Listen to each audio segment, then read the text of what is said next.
Wassalatu wassalamu ala rasulillah wa ala alihi wa sahbihi wa man walah, amma ba'd. Akhwati fillah rahimani wa rahimakumullah, melanjutkan kajian kita tafsir Quranul Azim, masih pada ayat ke-6. Ya ayyuhalladzina amanu idza qumtum ilas shalah faghsilu wujuhakum, al-ayah. Di dalam ayat Allah sebutkan, jika kalian hendak sholat, faghsilu wujuhakum, maka basuhlah wajah kalian.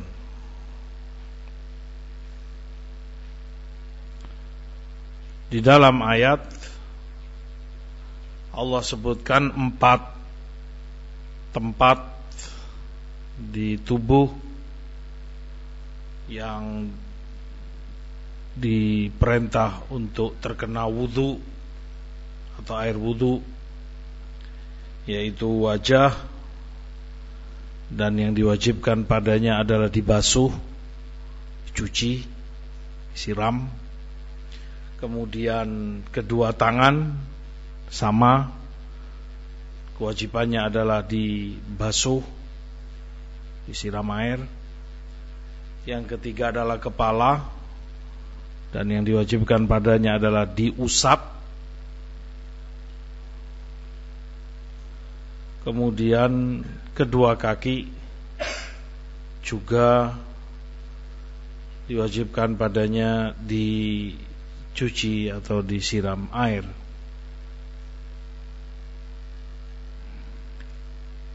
Selain 4 ini tidak tersebutkan di dalam ayat. Maka yang selainnya, selain 4 ini, selain wajah, tangan, kepala, dan kaki, masuknya adalah adab, yakni penyempurna wudu, baik dilakukan di dalam wudu atau ketika wudu, sunnah-sunnahnya wudu.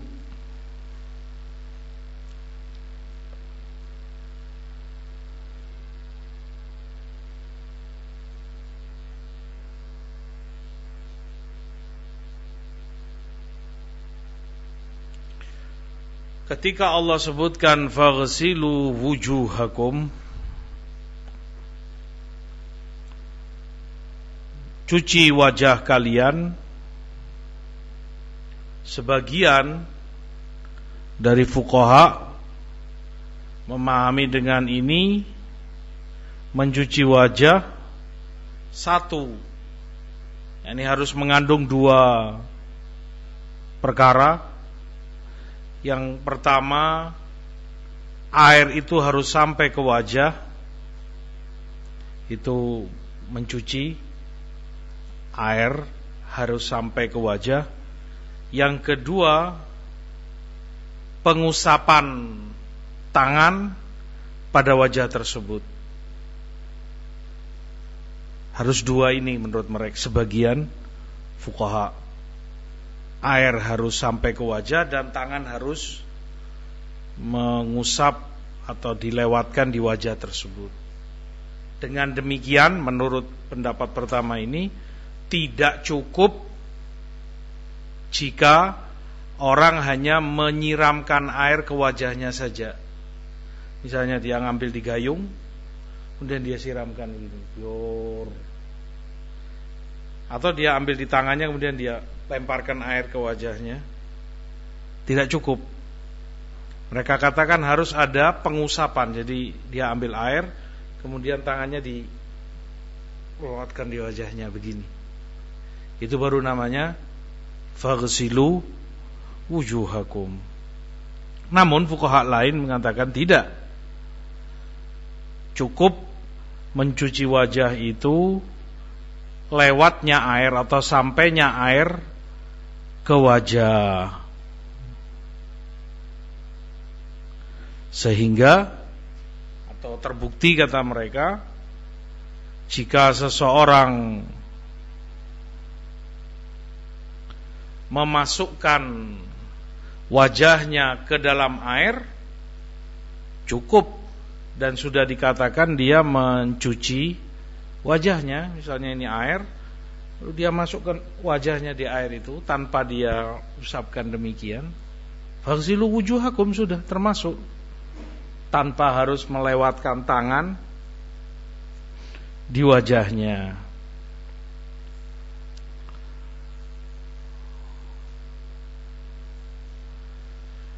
Ini atau itu pendapat atau dua madhab di kalangan fuqaha.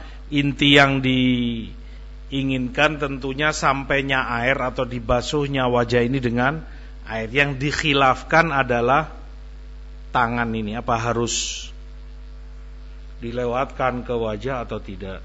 Tapi air harus ke wajah, itu disepakati. Nah, wujuhakum jamak dari wajh.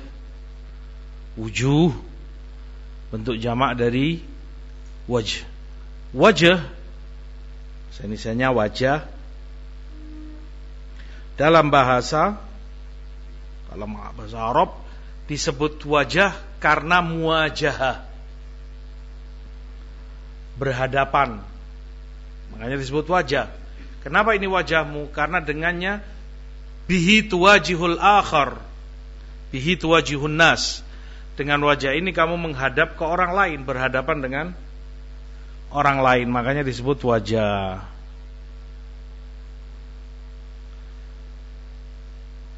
Fuqaha menyebutkan batasan wajah ini atau apa? Definisi wajah, karena dia memiliki definisi batasan baik panjangnya maupun lebarnya. Maka kalau batasan panjangnya mereka katakan dari permulaan dahi atau awal tempat tumbuhnya rambut di kepala, permulaan dahi sampai ujung dari janggut, tempat tumbuhnya jenggot. Sehingga ini panjangnya. Dari permulaan ini, permulaan dahi, awal tempat rambut tumbuh, sampai dagu ini atau janggut, tempat jenggot tumbuh. Ini panjang. Panjangnya wajah, ini ukurannya. Adapun lebar, mereka sebutkan dari telinga yang satu ke telinga yang berikutnya, atau mereka sebutkan tulang yang ada di samping atau di depan telinga ini, kan ada tulang di sini. Nah ini dari kanan ke kiri, ini lebarnya wajah. Sehingga yang harus terkena air ya semua bagian ini. Lebar tulang ke tulang telinga ini, panjang dari ujung dahi ke ujung dagu. Ini semua harus terkena air.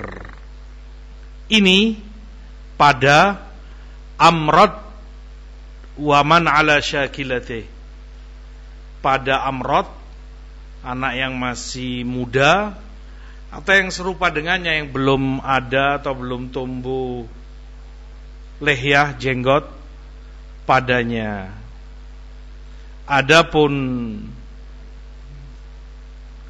jika itu rijal, ini orang sudah dewasa, sudah besar, dan dia berjenggot, jika jenggot itu menutupi dagunya karena lebat, sehingga menutupi bagian dagu, bagian ini,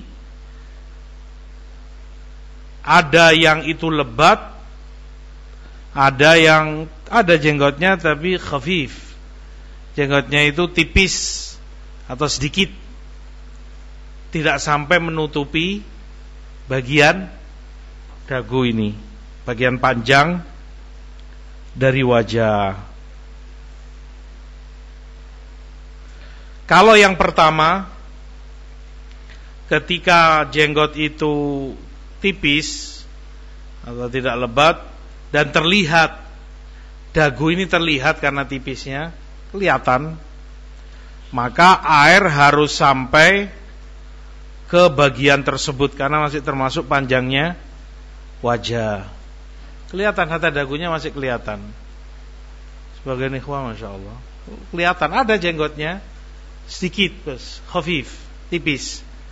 Maka bagian ini harus terkena air. Demikian mereka sebutkan. Namun jika jenggotnya lebat banyak, maka kewajiban atau sampainya air itu berpindah, atau bukan berpindah, harus sampai mengenai keseluruhan dari jenggotnya. Satu, karena dagunya tertutup.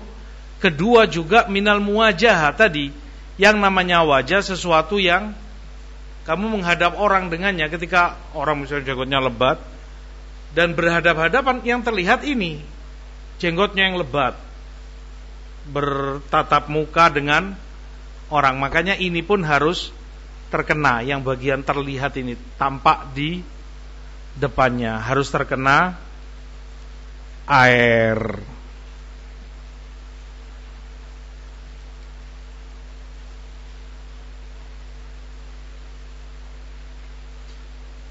Ditanyakan perkara ini kepada Imam Malik Ibnu Anas, hal sami'ta ba'dha ahli al-ilm yaqul inna liha min al-wajh yumar 'alaihi al-ma, yumar 'alaiha al-ma. Apa kamu mendengar para a'immah, yani atba' tabi'in, terutama ulama Madinah, mengatakan bahwa jenggot itu termasuk wajah jika lebat, dan air harus terkena di situ. Qala na'am, kata Imam Malik, iya. Begitu para ulama sebutkan bahwa air harus terkena ke jenggotnya jika itu lebat.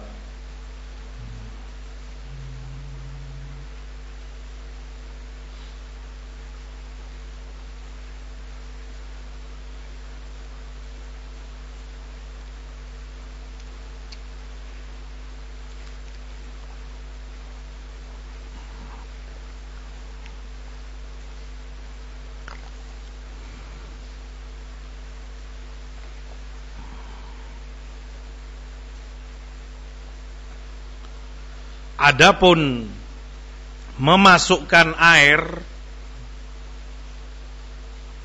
ke celah-celah lehya, jenggotnya yang lebat. Nah, ini disebutkan oleh Imam Ibn Abdul Bar, beberapa riwayat dari Rasulullah SAW, tapi semuanya ada kelemahan padanya, dhaif. Bahwa Rasul yukhallil, jadi beliau ambil air kemudian dimasukkan ke celah-celah jenggot beliau SAW. Tapi semuanya ada kelemahan pada hadis itu. Kata Imam Ibnu Khuwaiz Mindad, fuqaha sepakat bahwa memasukkan air di celah-celah jenggot itu bukan termasuk kewajiban wudu, bukan termasuk kewajiban wudu.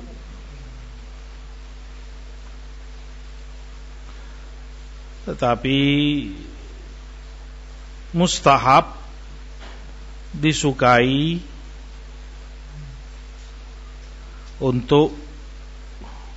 dilakukan demikian.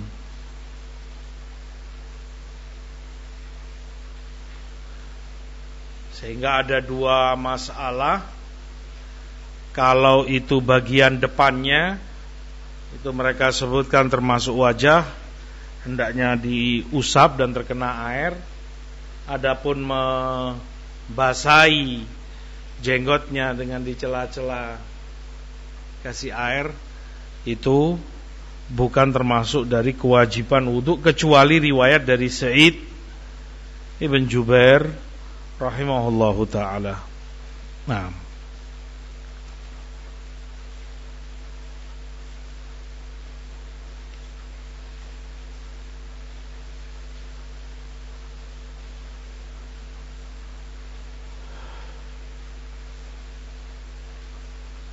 ada riwayat atau pendapat dari sebagian a'immah, dinukilkan dari Ishaq bin Rohu, ya, guru Bukhari, sampai mengatakan kalau dia tinggalkan, artinya dia tidak memasukkan air ke celah-celah jenggotnya dengan sengaja, maka dia hendaknya mengulangi wudhunya.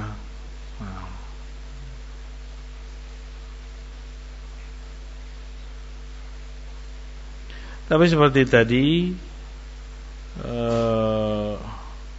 dia tidak tersebutkan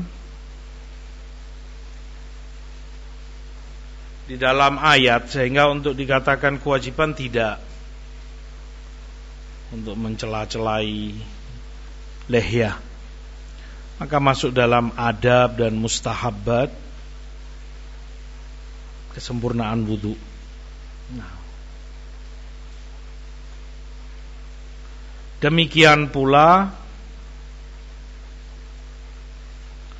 para fuqaha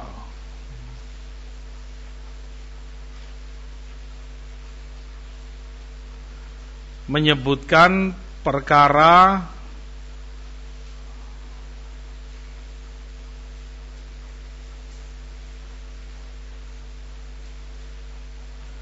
yang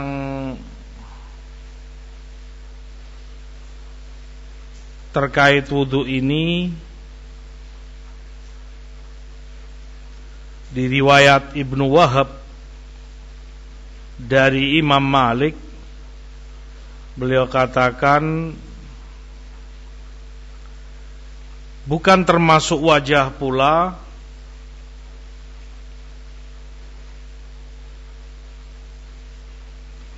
apa yang dibalik lehyah seseorang, balik jenggotnya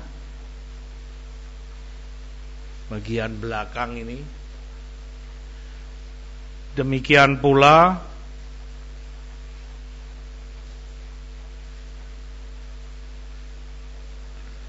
bukan termasuk wajah bagian belakang telinga dan yang di belakang pelipis, di daerah sini ke belakang sampai ke belakang telinga sini. Itu mereka sebutkan bukan dari termasuk wajah, sehingga tidak termasuk wajib untuk dikenai air wudu.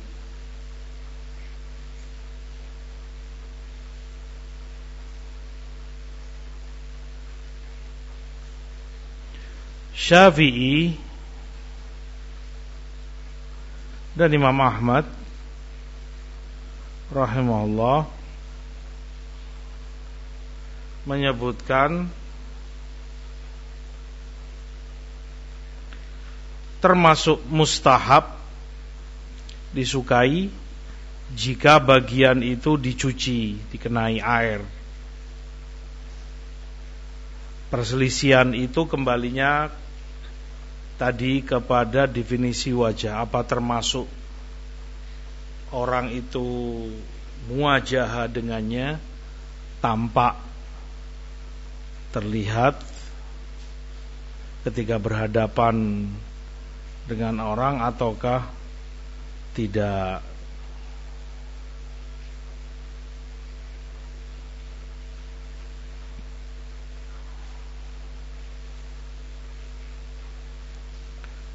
Perkara ketiga terkait wajah pula,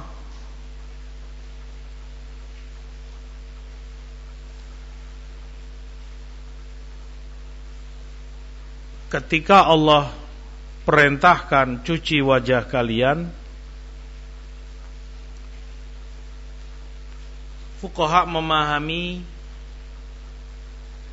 perintah ini umum, zahiran wa batinan, secara zahir lahiriahnya maupun secara batin. Mereka fahami dengan ini wajah secara zahir ya yang tampak tadi, yang dengannya kamu menghadap orang.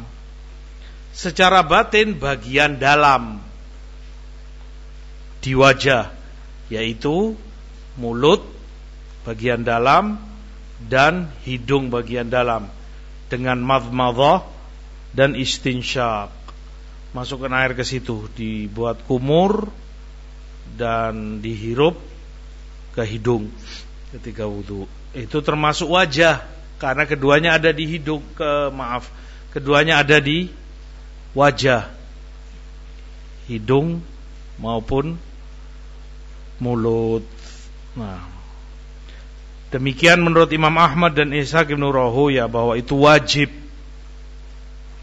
untuk dicuci, ini dengan dikumur pada mulut dan dihirup pada hidung.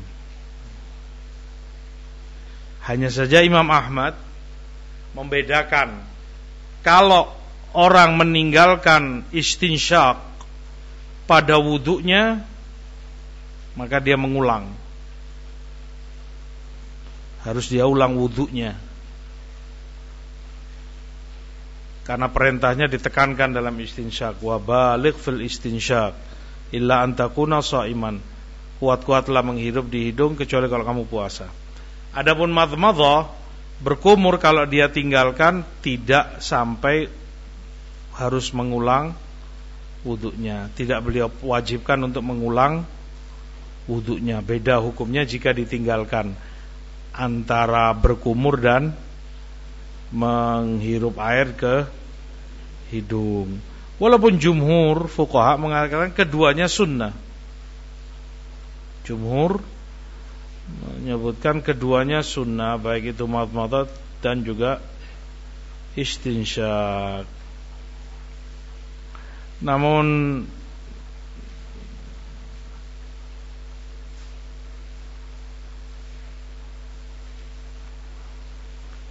kalau dilihat dari ayat, ketika Allah menyebutkan faghsilu wujuhakum, dan itu perintah zahir maupun batin, ditambah lagi perintah Rasul SAW, ditambah lagi muadhabah Rasul sendiri selalu madmadhah dan istinsyaq dan tidak pernah beliau tinggalkan. Semua ini lebih menegaskan kalau itu wajib, kalau itu wajib berkumur dan menghirup air ke hidung. Tinggal satu perkara terkait wajah, faghsilu wujuhakum, yaitu kalau tadi disebutkan bagian dalam hidung dan mulut, lalu bagaimana dengan mata? Yang itu juga wajah. Bagian luarnya ini, kelopak matanya, bagian dalamnya ya bagian dalam. Apakah kemudian termasuk diperintah dicuci ketika wudu harus sampai ke bagian dalam mata? Fuqaha menyatakan tidak.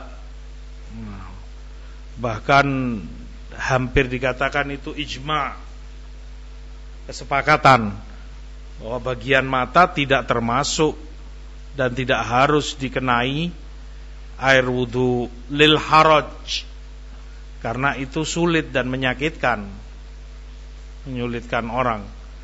Kecuali riwayat dari Abdullah bin Umar radhiyallahu taala anhuma bahwa beliau setiap wudu memasukkan air ke bagian dalam matanya, dan karenanya radhiyallahu an beliau di akhir hayatnya buta karena seringnya air itu beliau kenakan atau beliau masukkan ke dalam mata beliau radhiyallahu taala anhuma. Dan setelah buta pun, kata Ibnul Arabi, Ibni Umar tetap mencuci matanya jika tidak kesakitan. Jadi kalau beliau kesakitan, beliau tinggalkan. Tapi dulu waktu mudanya beliau atau masih melihat, beliau masukkan air itu ke matanya radhiyallahu taala anhu.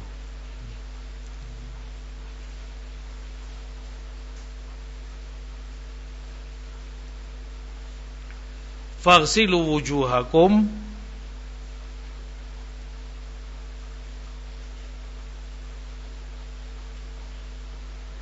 yang terakhir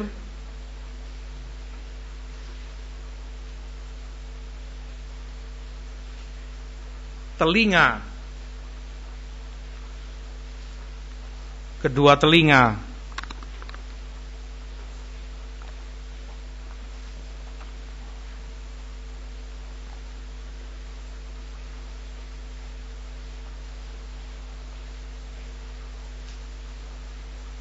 Apakah termasuk dari wajah sehingga dicuci, dibilas bersamaan dengan wajah?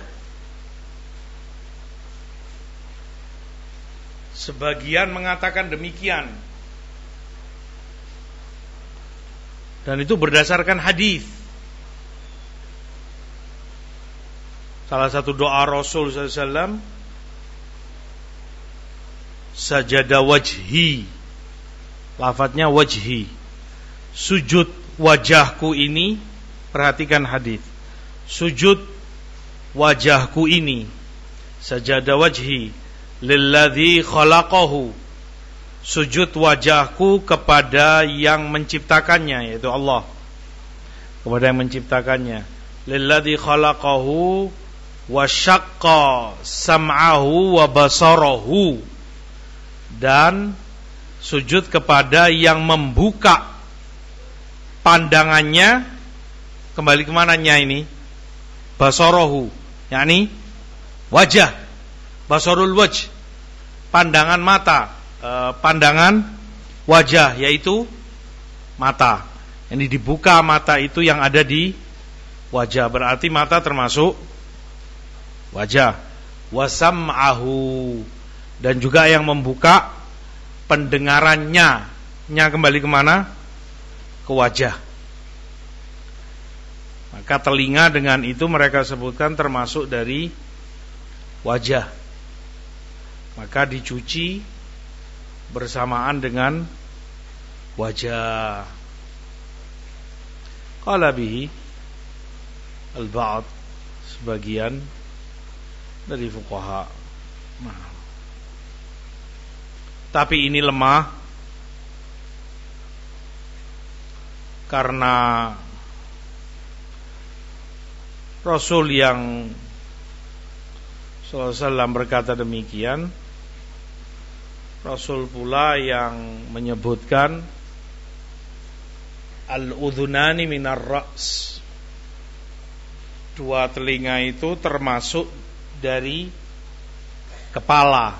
Artinya dia diusap bersamaan dengan kepala. Walaupun di dalam riwayatnya juga ada kelemahan, tapi dikuatkan dengan amalan Rasul SAW, bahwa beliau mengusap kepalanya adbara bihima wa aqbal.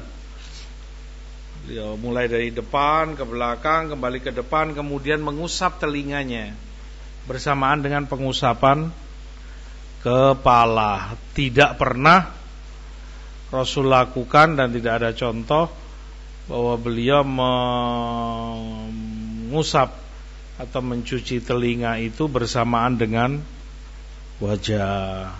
Nah, sehingga babnya berbeda antara itu doa sujud dengan praktek contoh yang Rasul SAW tunjukkan ketika mencuci telinga. Nah,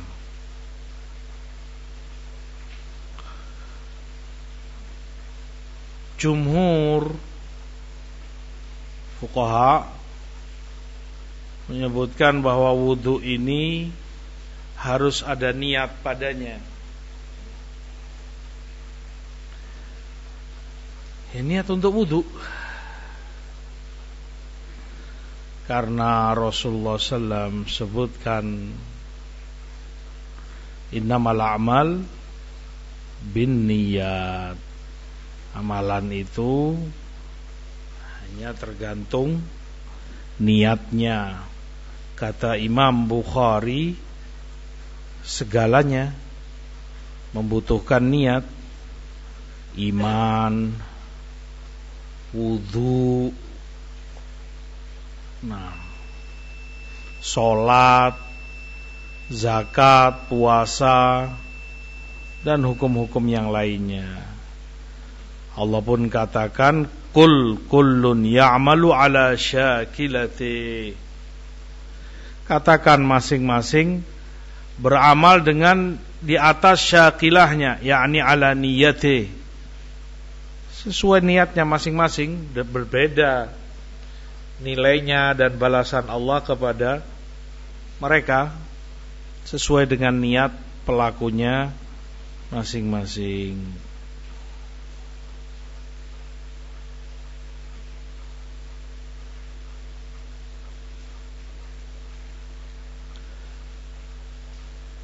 Kecuali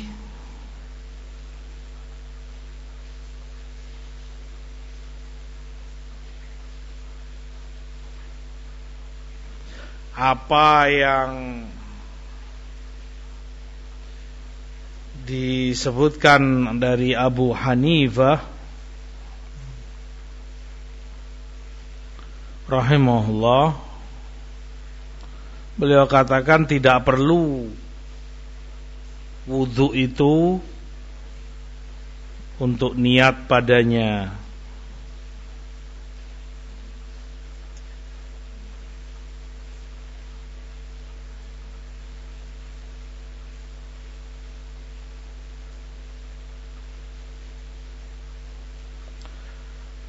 Fuqaha membantah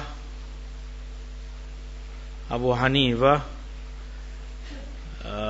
Abu Hanifah sebelumnya rahimahullah mengatakan tidak perlu niat karena wudu, kata beliau, wasail, ibadah yang wasilah saja, bukan maksud lidzatiha.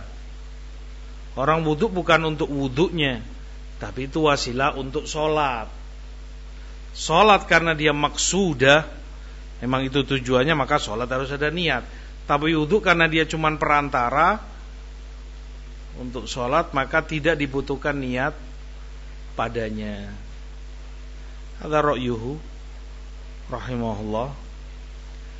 Fuqaha membantah beliau bahkan dengan pendapat beliau sendiri ketika beliau mewajibkan niat pada tayamum. Padahal tayamum juga wasilah, nggak ada beda dengan wudu. Tayamum bukan maksud lidzatihi. Orang tayamum bukan untuk karena tayamumnya, tapi juga wasilah untuk dia sholat. Sholatnya yang maksudah.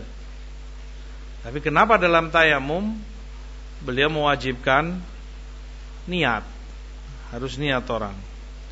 Dijawab oleh Abu Hanifah atau Ahnaf, fuqaha dalam madhab beliau, dibedakan kata mereka karena antara wudu dan tayamum tidak sama.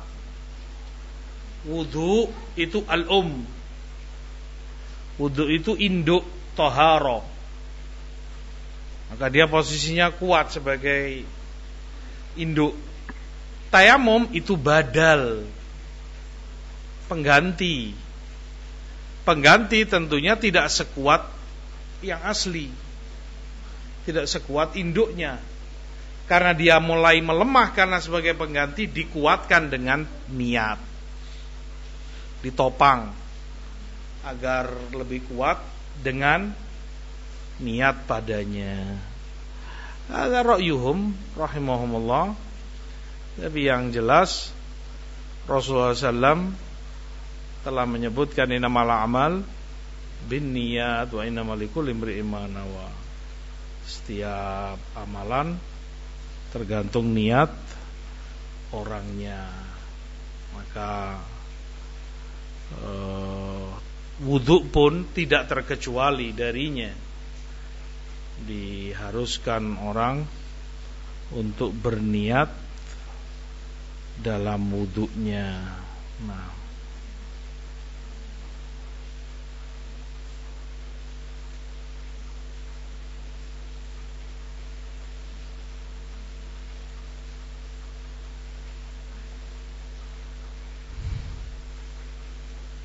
itu beberapa pembahasan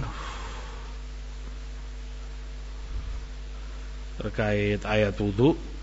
Lanjutannya insyaallah untuk pekan depan. Wallahu a'lam.